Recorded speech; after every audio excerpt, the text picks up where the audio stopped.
Everyone talks about a new world order as if it arrives overnight. In reality, it forms quietly over years through pressure, confusion, and even moral compromises. Since late 2024, a rare planetary pattern has been doing exactly that. More about this in this video.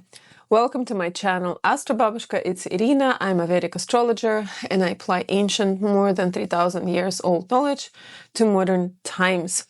I use outer planets, I use astrocartography, I use fixed stars, and I shift back and forth between sidereal and tropical, and more about this in my other video.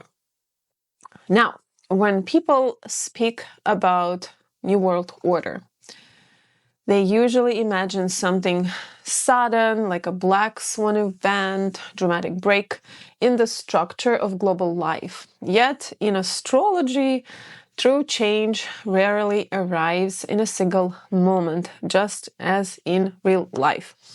It forms through long patterns, slow angles, steady pressure. And one of these very beautiful, strong pattern has been building since the autumn of 2024. It is the bisextile involving outer planets, Neptune in Pisces, Uranus in Taurus, and Pluto in Capricorn. These three outer planets move slowly and their geometry stretches across years. This is why the period from 2024 to the end of 2029 feels like the shaping of the new chapter rather than a short episode. If you have personal planet around transiting Neptune, Pluto, or Uranus, these years are especially charged for you. So what makes this configuration especially important is that Neptune holds the key. Uranus and Pluto drive disruption and restructuring, but Neptune is the apex through which those forces are interpreted and justified. This is where meaning is assigned, moral narratives are formed, and collective consent is shaped. Only then do the changes move through Uranus into the material world, affecting land, resources, money, technology, and the systems people depend on for stability. When Neptune holds the apex, false solutions are the main risks. Policies, reforms, narratives may sound compassionate, visionary, or even morally necessary, while quietly avoiding the real problem. Temporary relief is mistaken for resolution. Symbolic gestures replace structural change. Uranus brings innovation and Pluto applies pressure, but Neptune can dissolve accountability if it is not handled consciously. This is how systems appear to change while remaining fundamentally unstable. Progress becomes performative rather than functional. The danger is not deception alone, it is self-deception, where society believes it has solved a crisis when it has only learned how to live inside it. So key mundane themes of Neptune include religion, spirituality, and collective belief systems. Now, it is also propaganda, cinema, media narratives, and illusion. And the blurred boundary between reality and illusion. It's also epidemics, contamination, invisible threats, illusionary threats, refugees, displacements, oceans, floods, maritime issues. It is also in Neptunian field oil, gas, chemicals, pharmaceuticals. It is also, on the shadow side, moral confusion and erosion of shared truth. It is also addiction epidemics. It is also mass illusions and rise in cults.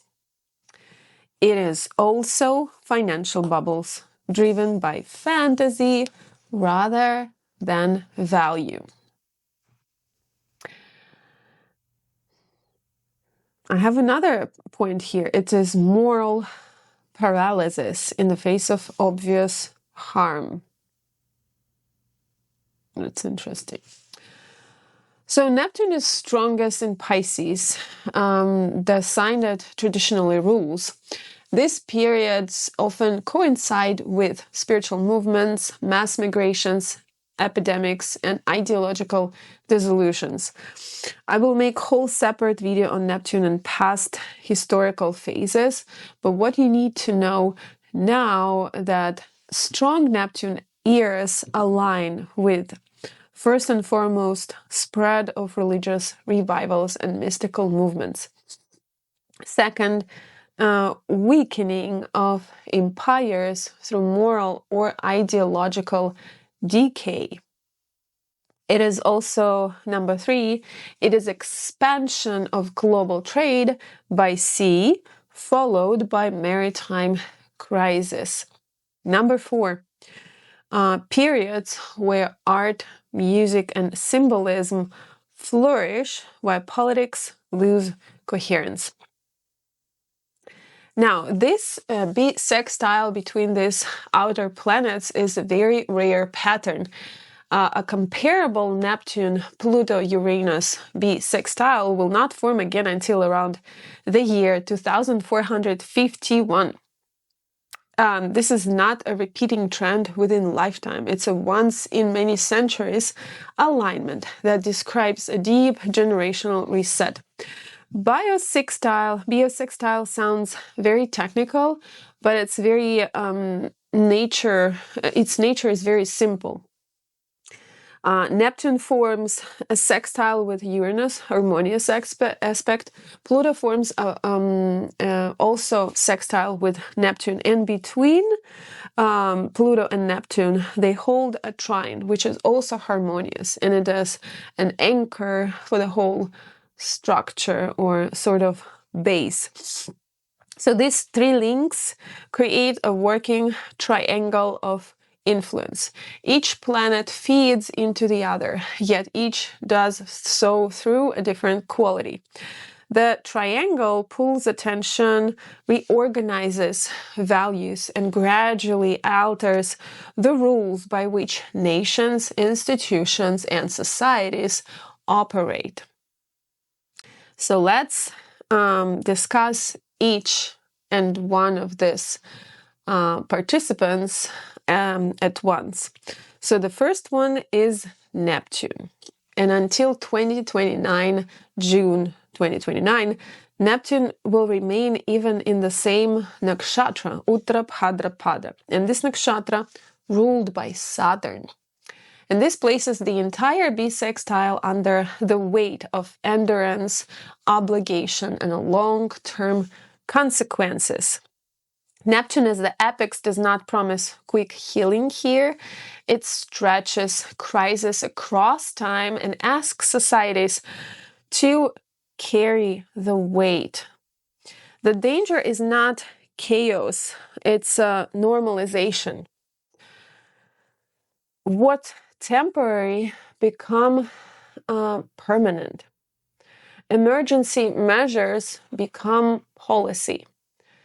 Suffering is framed as inevitable, even necessary.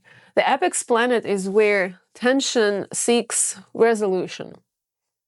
Neptune resolves the tension by removing clarity. Under this configuration, societies may pursue unity before establishing stability.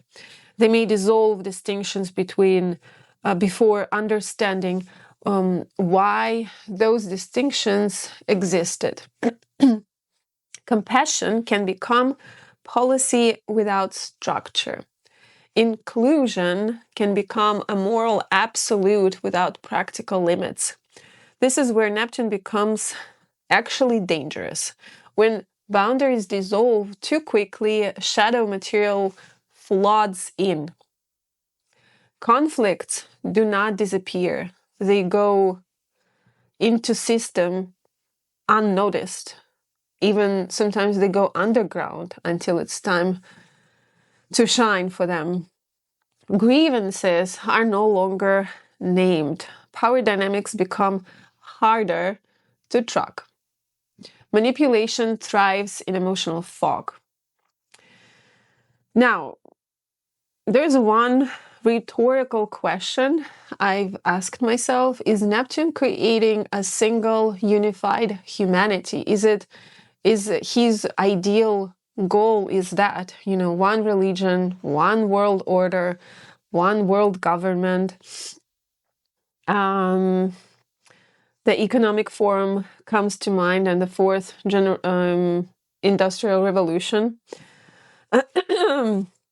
At the mythic level, yes, because Neptune aims toward the oceanic state where all drops are equal. We are all like part of the same big ocean. At the material level, no. Humanity does not live in water, and we are not drops of water. We're not bubbles. We live in bodies, we live in cultures, we live in histories, we live in lands, and they're all different. And when Neptune ideals are applied without Saturnian limits, the result is not unity, but confusion, backlash, and eventual hard correction. History shows this pattern very much clearly. Neptunian eras are followed by Saturnian or Plutonian reactions that always restore boundaries, and sometimes with force. Now, about force. This risk increases sharply after June 2027, next year. 1.5 years. The question is why? Well, because Saturn enters its sign of debilitation, considering the sidereal astrology. And so in the tropical astrology, Saturn will transit to Aries much sooner, actually in the next year. And this is internally, people will start to feel it. But in the outer world, it will be manifested in 2027, when Saturn will enter the Aries in the sidereal zodiac. So the ruler of Uttarabhadrapada Nakshatra weakens just as Neptune continues to dissolve boundaries. Authority struggles to enforce limits. Responsibility diffuses, systems remain in place, but oversight falters. Under these conditions, false solutions can multiply. Measures appear compassionate or stabilizing while quietly eroding structure. Problems are managed, yes, but they're not resolved. When the Neptune leads under weakened Saturn, societies may believe that they are being humane, while actually they, whatever they are doing, they're postponing collapse. And the task during this phase is discernment. Without it, endurance turns have all the high risks of turning into stagnation. And the whole topic of sacrifice will lose its purpose. Aries. So Aries is a sign of initiative, sovereignty, raw will, fast actions. And when Saturn in Aries, it struggles to enforce order through authority. Instead, it can enforce order through scarcity, constraint, forced power, Leadership fails, institutions hesitate, individuals are pushed into responsibility before they are ready.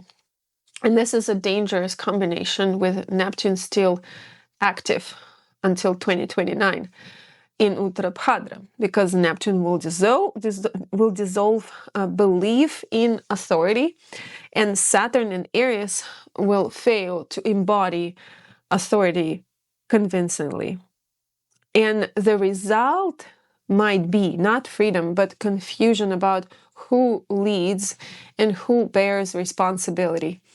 With Neptune as the apex in Uttarabhadra until June 2029, collective crises are carried rather than concluded. Migration become managed, not resolved. Temporary protections turn into permanent limbo.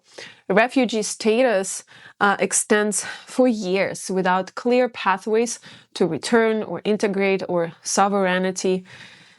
People will get tired of this. People will get angry about this. Compassion will remain visible, but boundaries will be weakened. Responsibility stretches across time without structural closure. This same pattern appears in debt. Financial relief programs delay pressure, but rarely eliminate it completely. Obligations are restructured, deferred, or obscured rather than cleared. Neptune blurs accountability, while Saturn's rulership frames debt as a moral duty to endure. After June 2027, when Saturn enters its debilitation sign, enforcement can weaken even further. System can survive by rolling burdens forward, by creating the illusion of stability while long-term risk accumulates. What about humanitarian policy? It can follow similar arc. Emergency aid evolves into permanent administration. Camps, subsidies, and relief frameworks become fixed features of governance. The language of care replaces the language of resolution. Under Neptune's influence, suffering is normalized. Under a weakened Saturn, limits are no longer enforced. The result is policy that sustains dependency while avoiding hard decisions. This is the central risk of Neptune as the apex. Societies may believe they are acting ethically while slowly eroding their capacity to act at all. The work of this period is not endless compassion without structure. It's discernment. Without discernment, apathy will dissolve into fatigue, and systems built to help will begin to quietly fail and fall. Now, which regions are connected to Neptune?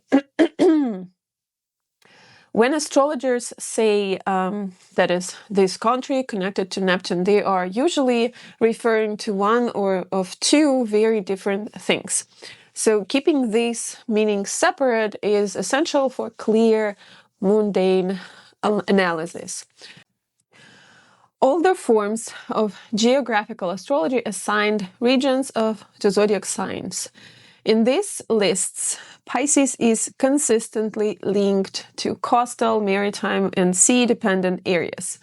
While the exact lists vary by author, the overlap is stable. Traditional sources often associate Pisces with Portugal, Normandy, Galicia, and parts of coastal Europe.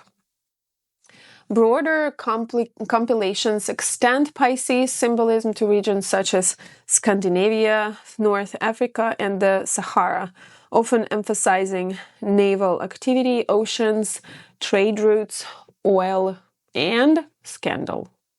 These associations are symbolic rather than predictive, and they describe resonance, not destiny, and should be used as a background context rather than firm attribution. Now, second and far more important are national charts where Neptune is structurally active.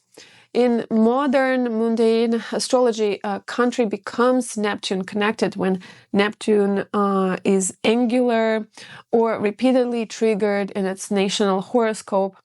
This includes Neptune on ascendant, midheaven, sun, moon, or chart ruler, as well as a strong activation through progressions, through directions, or eclipses. In these cases, Neptune tends to manifest as a diffusion of authority, idealism, without enforcement. It can be blurred accountability or governance shaped by narrative rather than structure. Mundane astrologers often describe this as a Neptune fog, where intentions may be sincere, but outcomes remain unclear or unstable. Applying this to the current bisextile, if Neptune is treated as the apex of the bisextile, then identifying affected countries cannot be arbitrary. The focus should narrow to places where Neptune is already structurally emphasized. This includes countries with strong Pisces or Neptune signatures in their national charts, countries located on Neptune astrocartography lines for key ingresses or for eclipses, especially Neptune midheaven or IC lines, and regions where Neptune themes are already dominant. So these themes include maritime choke points, refugee corridors, humanitarian, and aid dependency systems. It can also be debt relief frameworks and chemical and or pharmaceutical policy centers. So in these locations, Neptune does not act as a background influence. It will become the lens through which crisis, responsibility, and moral justification are experienced. This is where the bisextile's effects are most likely to be absorbed, to be normalized, and sustained over time rather than resolved quickly. In bisextile, the apex planet is under constant pressure to resolve two different currents. Uranus and Pluto supply the force, and Neptune supply the meaning, but Neptune cannot stabilize itself. It dissolves. Because of that, it always requires its opposite point to keep the system from drifting into abstraction. And so that will be the next important point here. With Neptune in Pisces, the opposition of it is Virgo. And it is the missing leg that keeps the configuration usable in the real world. How the opposition functions here. So if we check the idea of a T-square, then the opposition feeds the square directly. In a bisextile, the opposition works differently. It acts as a grounding mirror. It does not create tension. It defines the limits. Neptune in Pisces wants total permeability. And Virgo insists on distinction. Neptune speaks in compassion, ideals, and spiritual unity. The one government, one religion, one everything for all. And Virgo speaks in function, in health, in work, in hygiene, in discernment. So the question becomes simple and unavoidable. How does the vision work in practice? This question needs to be asked daily by governmental structures. it's a Virgo's role. Why Virgo is essential with the Neptunian epics? Because Neptune dissolves categories and Virgo names them. Neptune says all suffering is shared, and Virgo asks where, how, and who is responsible. Neptune says boundaries are illusions, and Virgo asks which boundaries prevent illness, chaos, or collapse. Neptune universalizes. Virgo specifies. Without Virgo, Neptune at the apex produces fog with no corrective mechanism. With Virgo engaged, the vision is forced to pass through reality testing. I would say even if I was the one to choose for my government a president or, directive force, it should be someone with a very, especially these years, it should be someone with a very strong Virgo placement.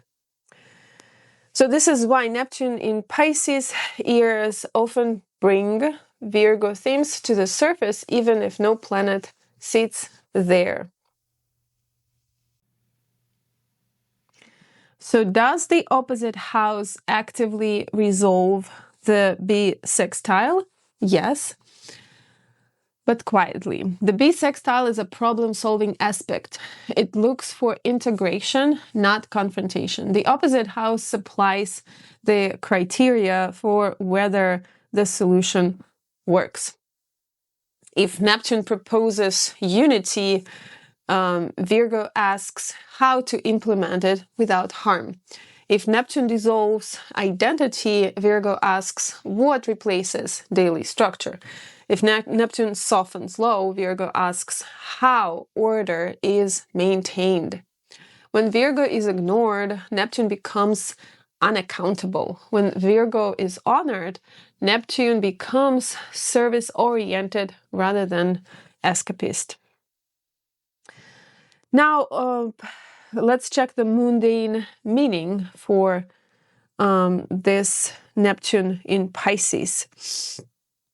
So Neptune in Pisces, again, it pushes toward universal narratives. Shared humanity, shared guilt, shared destiny. And Virgo responds through systems, healthcare systems, immigration procedures, labor laws, welfare structures, and supply chains all become battlegrounds.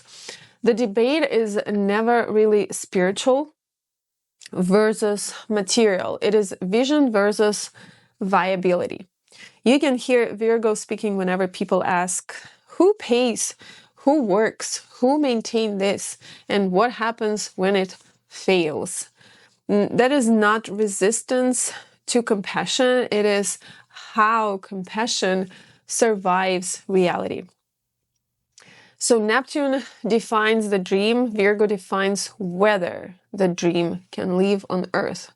In this bisextile, the opposite house does not fight Neptune. It keeps it honest. Without Virgo, Neptune drifts toward illusion.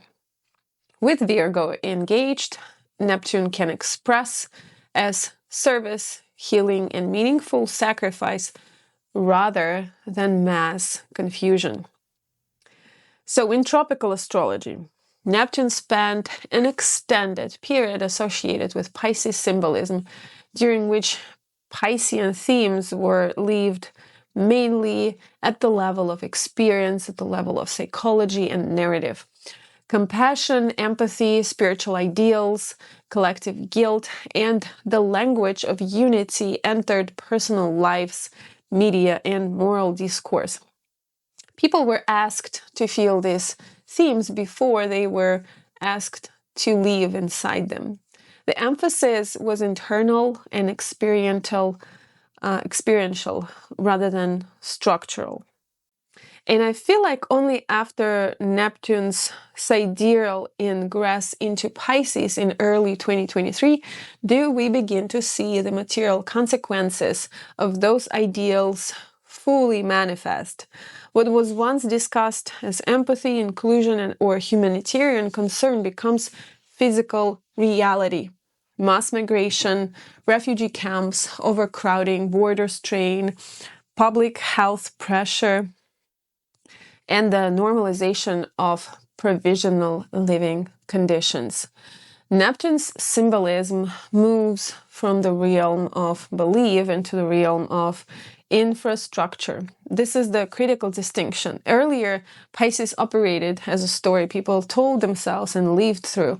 Now it operates as lived geography, lived architecture. What was imagined as compassion must function as policy, logistics, survival. And that is where Neptune stops being abstract and starts producing irreversible outcomes.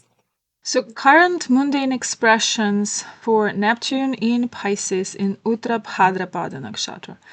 So it is mass migration as a permanent condition. Migration is no longer treated as a temporary emergency. Large populations move due to war, climate stress, economic collapse, and political instability. And host countries increasingly recognize that return is unlikely. Uttarabhadrapada shifts the narrative from rescue to burden. States are forced to absorb long-term responsibility for displaced populations, raising questions of endurance, limits, and social cohesion rather than short-term compassion. And here, if we just go over Google and try to find any mass migration, this is the hot topic.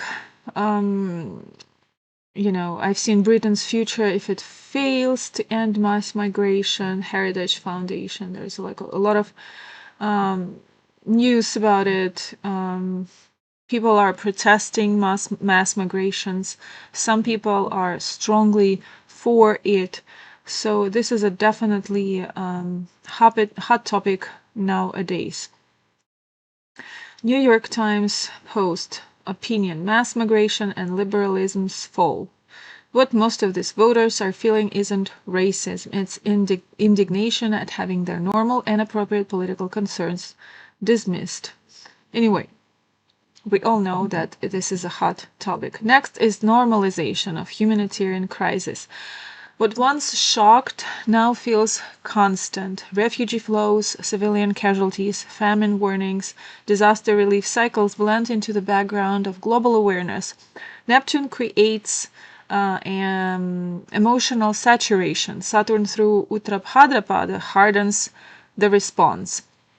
Aid becomes rationed, conditional, or bureaucratized. Moral fatigue sets in not from cruelty, but from prolonged exposure.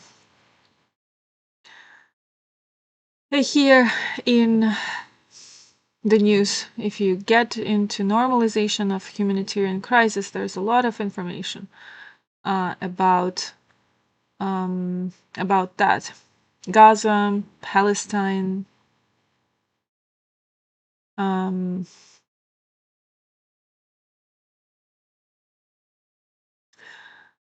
next will be expansion of camps and detention zones and buffer regions. Refugee camps evolve into semi-permanent settlements.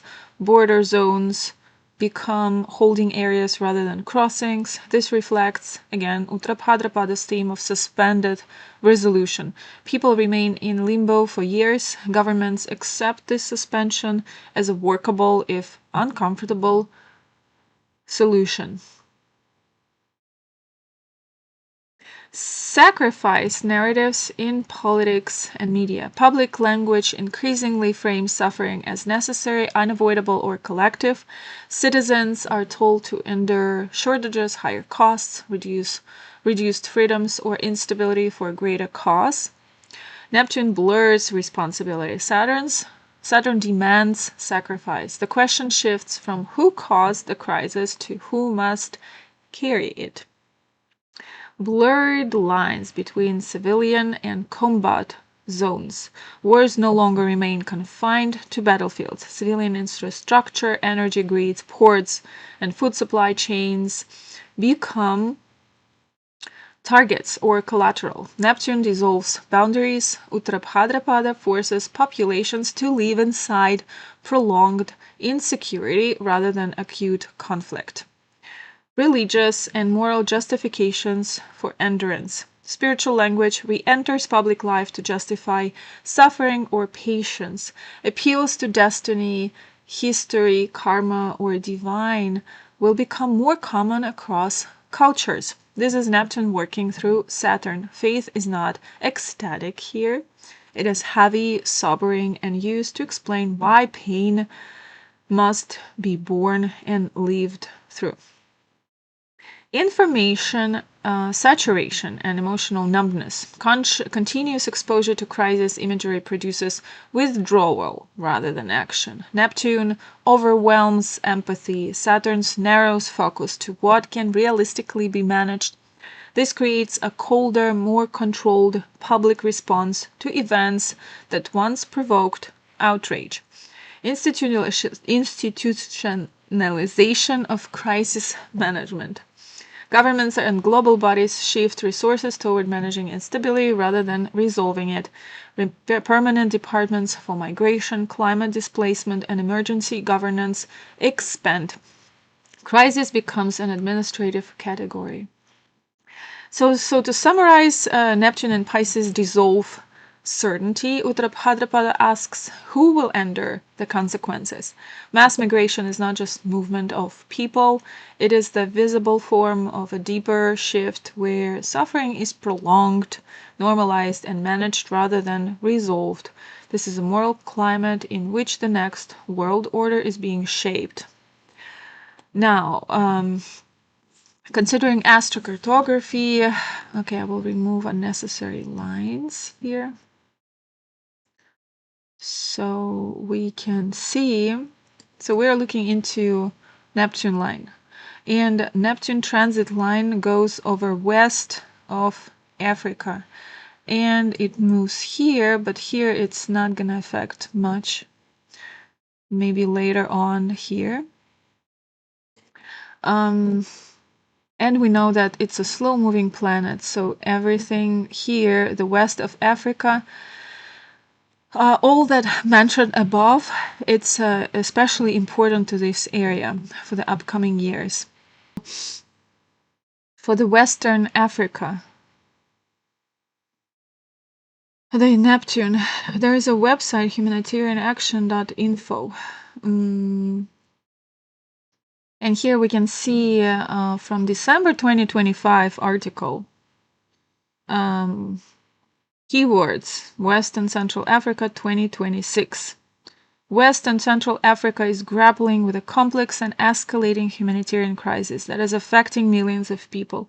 Ongoing violence, persistent conflict, and environmental disasters are forcing families to flee their homes and making it harder for them to meet their basic needs. And we can see the Neptune line here. Just starting. And in 27, it's gonna move further. And 2030, it's gonna be again Africa. So it's a long story for Africa, unfortunately. Violence from the central Sahel, especially Burkina Faso, Mali, and Niger, has spilled over to Benin, Côte d'Ivoire, Ghana, Togo, and Mauritania. Meanwhile, insecurity in the Lake Chad Basin and ongoing conflict in Sudan are forcing even more people to flee their home. Severe weather is making things worse. In 2025, heavy rains and flooding affected over 2 million people in 12 countries, destroying crops, damaging homes, and cutting off access to schools and clinics. Unfortunately, this is what Neptune, together with Saturn, together with the fixed stars, Sheat and Deneb Kaidas, are about. And in February, February, Saturn and Neptune will exactly conjunct. And they will exactly conjunct with the very bad stars. I believe it right, it's Sheat. So I would expect the worsening situation for specifically West and Central Africa based on astrocartography.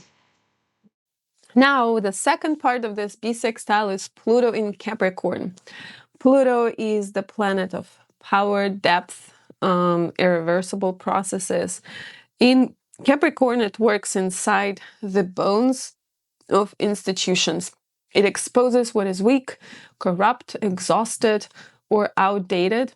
Since Pluto entered Capricorn, we have seen repeated struggles around governments, corporations, global alliances, and structures of control. The sextile to Uranus adds a strange clarity to this. Pluto shows where the old order no longer serves, and Uranus then supplies the impulse to break, rebuild, or reorganize. The sextile between Neptune and Pluto keeps the process from becoming purely destructive. It gives the pattern a long memory, a sense of destiny, and a hidden logic. Until 2026, Pluto moves through Uttarashadha nakshatra, and a nakshatra ruled by the sun. Here, institutional decay becomes visible rather than hidden. Authority figures, ruling elites, and systems built on reputation or moral claims are placed under direct exposure. Power must justify itself. Structures that once relied on prestige or inherited legitimacy lose protection. Uttarashadha demands proof of endurance and rightful leadership, and Pluto enforces this demand without compromise. In mid-2026, Pluto enters Shravana, another nakshatra, and the tone will shift a bit. Shravana's symbol is ear, and Shravana is concerned with transmission, with narrative, with law, and dissemination of authority. Power is no longer tested only through visibility, but through messaging, through regulation and control of information. Institutions seek to preserve influence by shaping public understanding, legal frameworks, and collective memory. What is spoken, what is taught, recorded, or repeated becomes a tool of control. Pluto in Shravana intensifies struggles over who defines truth, who is heard, and which version of history becomes official. Together, these two phases describe a progression. Uttarashadha strips power down its core, and Shravana attempts to reassemble it through narrative and through structure. The bisextile ensures that neither phase operates in isolation. Ideology dissolves under Neptune, innovation accelerates under Uranus, and Pluto remains the force that decides what survives the transition and what does not. Now, current mundane expressions for Pluto in Capricorn.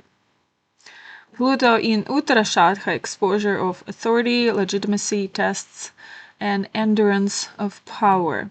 So before we move forward, checking the Pluto in Capricorn effect in the New World, in the building New World order, I just want to emphasize that the transit Pluto line, and by the way, it was Pluto return for the United States of America. It goes through the east part of USA and Brazil, if you can see. And partially right now it's impacting Venezuela, and then slowly it's gonna go over Guyana, Suriname, these two little countries. But of course, mostly will be felt in United States because it's a world player. And we have here another Pluto line that is just starting crossing over Australia. But look, let's see how it moves. So slowly but surely, like for example, in August 2027, it will be crossing more and more crossing Australia. And regarding here, because it goes forward and backward. So completely to expect this to leave, for example, United States, and so United States by 2030, more or less, is gonna finish acting this line. And for Brazil in 2030, it will be right in the middle. But that time, this bisextile will be already start to go apart. So it's not going to be that heavy on both Brazil and Australia. Now, so public unraveling in political and corporate authority. Leaders, institutions, and corporations face direct scrutiny, investigations, trials, resignations, and public reckonings increase. Power based on status or reputation alone no longer holds. Pluto forces systems to prove their right to exist. When they fail, collapse is slow but irreversible. Decline of moral authority in institutions. Governments, courts, religious bodies, and international organizations struggle to maintain trust. Even when they retain formal power, their moral standing weakens. Pluto exposes the gap between stated values and actual behavior. Strain on long-standing alliances. Treaties and partnerships built decades ago show fatigue. Some alliances fracture openly, others remain intact but hollowed out. Endurance test rather than sudden collapse. Instead of dramatic overthrow, institutions are forced to endure prolonged pressure. Budget crisis, demographic stress, administrative overload, and legitimacy challenges accumulate. Now, Pluto in Shravana will be, and this will be all about control through narrative, low information, and repetition. Information control and narrative warfare. Let's expand a little bit here. So states and institutions focus heavily on messaging. Laws regulating speech, media, and online platforms expand. I think we all need it. Competing versions of reality circulate, each backed by authority. Legal restructuring and bureaucratic expansion. So power consolidates through regulation rather than force. New rules, compliance systems, and oversight bodies grow. Governance becomes denser, more procedural, and harder to challenge directly. Education and history is instruments of power. Surveillance and administrative oversights. States increase monitoring under the language of security, efficiency, and public good. Control becomes quieter and more embedded. So, Pluto in Shravana, we will be witnessing not the end of institutions, but their forced transformation under pressure, exposure, and control. So regarding Pluto and Capricorn, this possible end of institution or forced transformation under pressure, exposure, and control.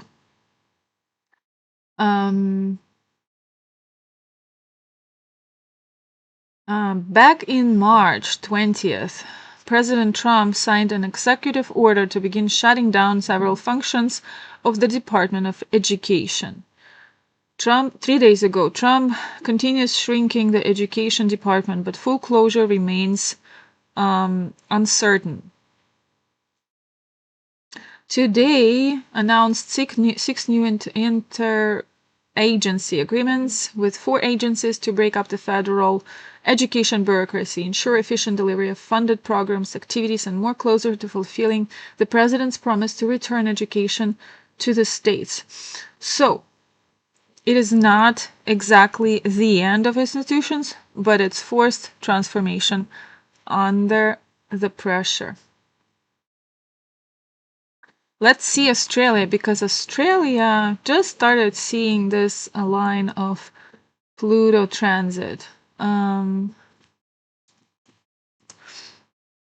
Yeah, it's just started. So by 2029, when the whole bisextile will be broken down, it's not going to be really affecting the major part of Australia, but possibly we will see some of the effects.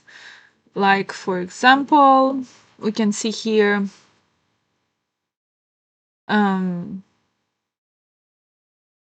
there's some news about that, but there's nothing major such as in United States. And the third part of our bisextile is Uranus in Taurus.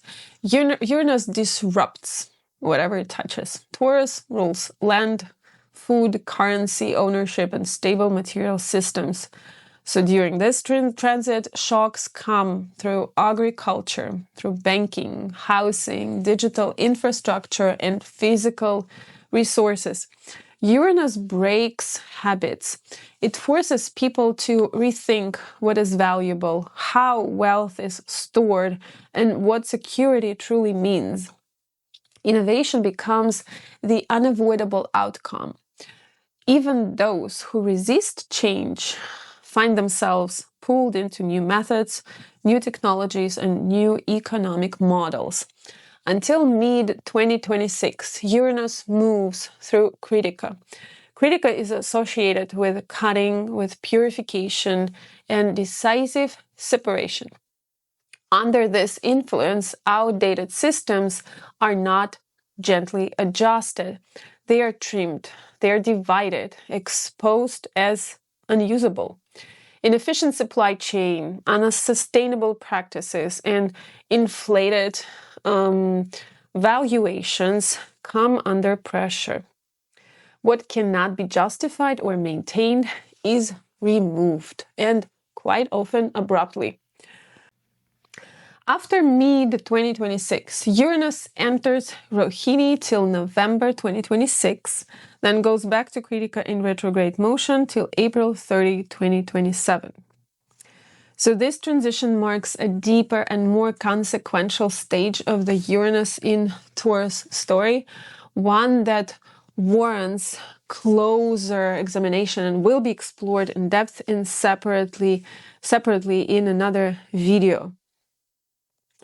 And just see again, 2027, Uranus shift to Rohini, and Saturn shifts to Aries.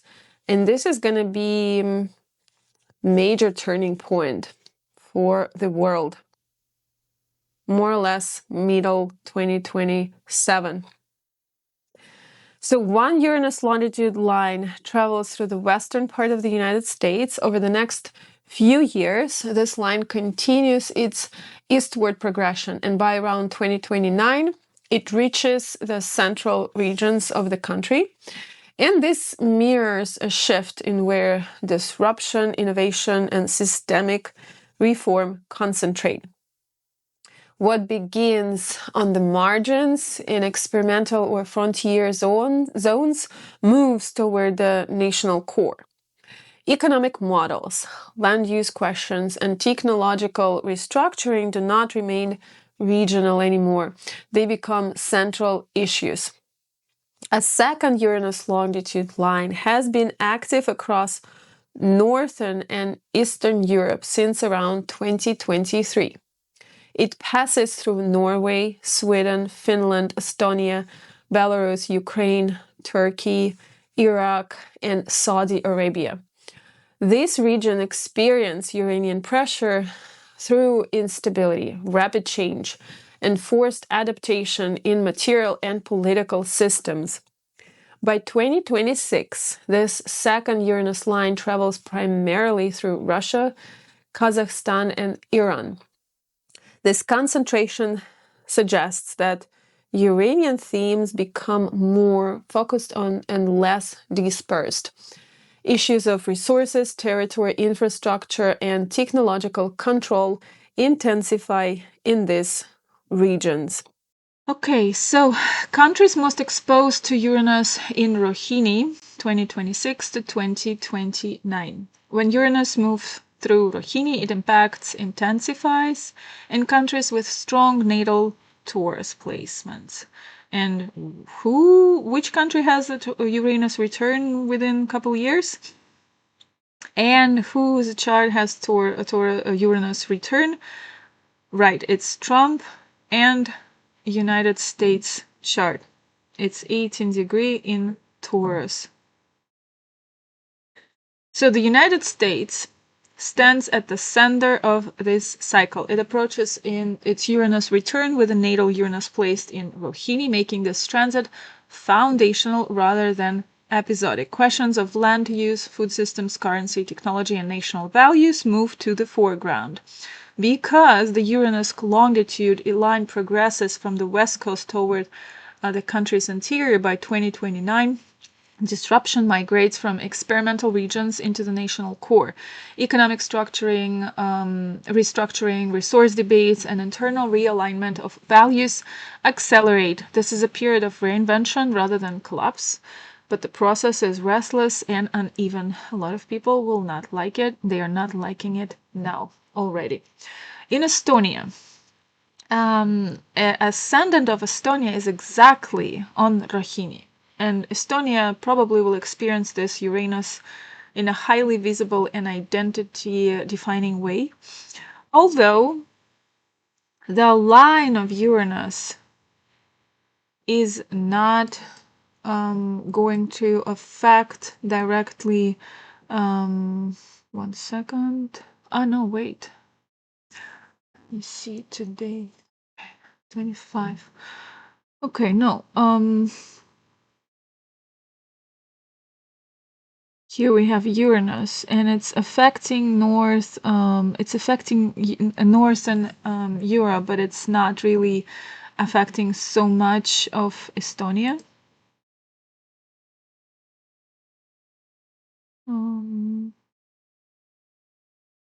Although it's very close. It's very close, this line. But no, not so much, no.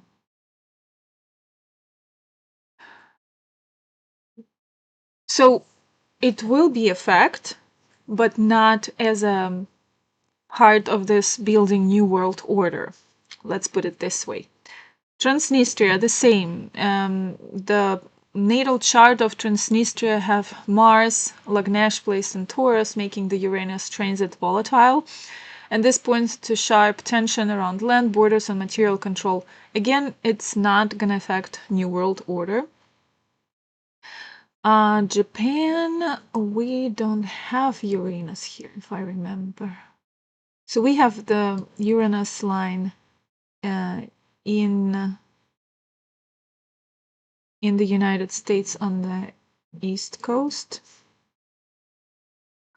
And here, no. Japan will be affected by Pluto at some point. Let's see.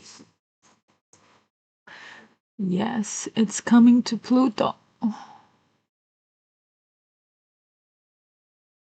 Yeah, by 2029. It will be right in the middle of Tokyo, in Japan. But now, I mean, for now, anyway, so right now, no, but closer to 27, 28, 29, France, there's no Uranus line. But it still can activate disputes around national resources, values, ideology, and public discourse. Russia. For Russia, Uranus line is extremely important. So by the 2029, when the bisextile will start to fall apart, it will be affecting the part of Russia be much more far than Moscow, Kazakhstan, Uzbekistan, Afghanistan, Pakistan. And 2027, I believe it's Iran. Yes, it's Iran, and it's just starting Kazakhstan. So whatever is happening now in Kazakhstan, it's gonna intensify. Whatever is happening now in Iran is gonna intensify. So in Russia's natal chart from 1990, Sun and Mercury in Taurus in the 9th house, and it makes Uranus and Rohini deeply ideological and territorial. Belief systems, long-term strategy, foreign policy, and legal frameworks face stress as Uranus astrocartography lines narrow toward Russia by 2026. Pressure concentrates rather than disperses. This suggests decisive restructuring around land resources and national philosophy, accompanied by sudden policy shifts. Now, for Palestine and Israel, it is not gonna be affecting them on the worldwide scale, or it's not gonna make those countries detrimental for the new world order. But we need to mention that authority figures in Palestine will face instability, and external recognition or support may fluctuate. In Israel, it is going to be in 8th house, and it's going to be sensitive. It activates themes of security, shared resources, depth, survival systems, and intelligence. Information, negotiations, and behind-the-scenes power dynamics become unstable. Sudden disclosures or forced adjustments reshape how control is exercised beneath the surface. So, in all these cases that were mentioned above, Uranus in Rohini does not act as passing disturbance. It tests the foundations. Countries with strong Uranus placements feel the transit as pressure on land, resources, values, and survival systems. When combined with a direct astrocartography contact, the effects become localized and concrete. Stability is not removed, it is redefined under stress. And again, Uranus is passing through west part of USA, and it's starting with the west part of Russia and northern Europe, Iran, and it moves toward the middle part of Russia. This geographic movement reinforces the role of Neptune as the delivery mechanism of the bisextile. Neptune carries dissolution, meaning, and moral framing into lived reality, while Pluto applies pressure to power structures and governments, and Uranus triggers material disruption. Where Neptune's influence settles, systems lose clear boundaries. Accountability softens, and change becomes absorbed into everyday life rather than announced through sudden breaks. Ignoring the apex planet leads to stagnation.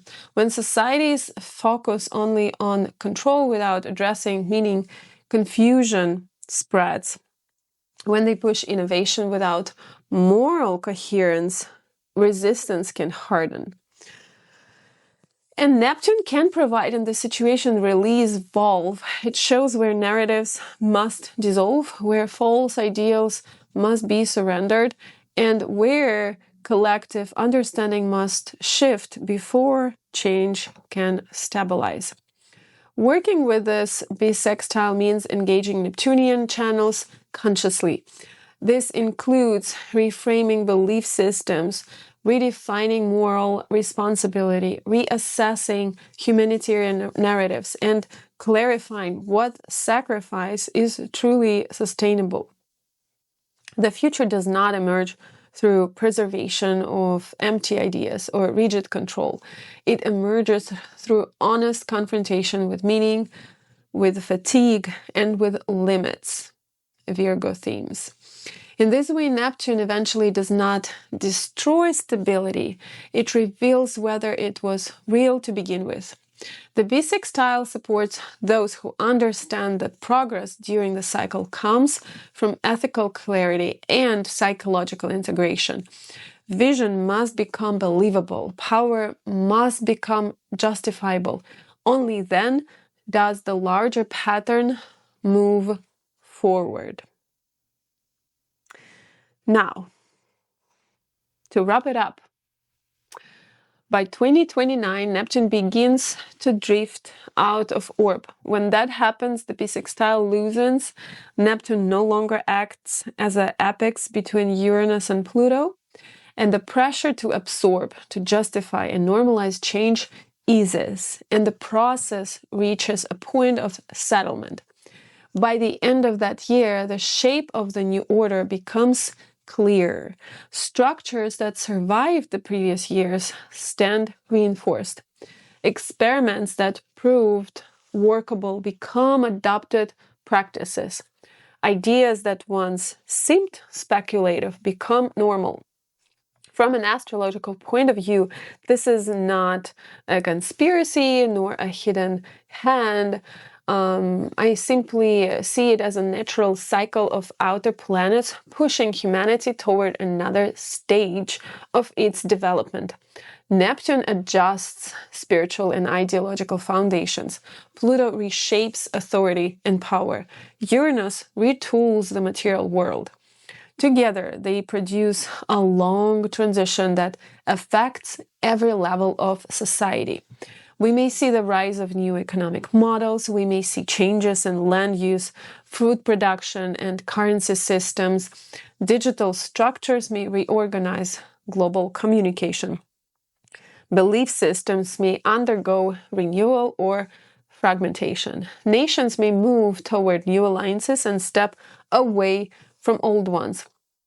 It is not single event, it is a slow rewiring of the whole reality.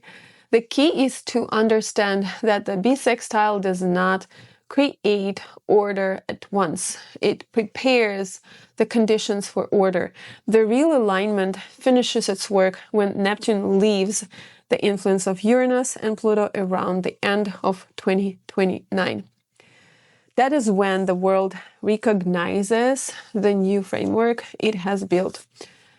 Some will find it liberating, others will struggle to accept the unfamiliar landscape. Yet the pattern itself stands firm. Once the triangle completes its task, we enter a different stage of history. We might even not recognize the reality anymore. What makes this period especially significant is its rarity. I already said, but I will say it again. Comparable Neptune, Pluto, Uranus bisextile will not form again until around 2451, which is almost 500 years from now. This is not a cycle that repeats within a lifetime. It's a mark of a once in many centuries restructuring of the collective order. That is why astrologers look at the years 2024 through 2029 with such concentration. They form a bridge. On one side stands the old structure of late 20th and early 21st century life. On the other stands a future shaped by new values, new technologies, and new systems of power. The outer planets do not work quickly, they work deeply. Their influence leaves marks that last for generations. As this bisextile unfolds, the task for individuals is to remain steady, to watch the tide of change without losing inner balance, to understand that long cycles carries both risk and opportunity. The choice is yours, where to be, at the risk or at the opportunity side. The world is being rearranged. The purpose is not destruction. The purpose is alignment with the next stage of collective evolution. When the cycle closes at the end of 2029, we will see the outline of the order that will define the years ahead. I'm happy you're still here and you finished the video up until the end. Please leave the comment, tell me what you think. Like, subscribe, it's free and it helps me to keep going with my channel on YouTube. See you in the next videos. Bye.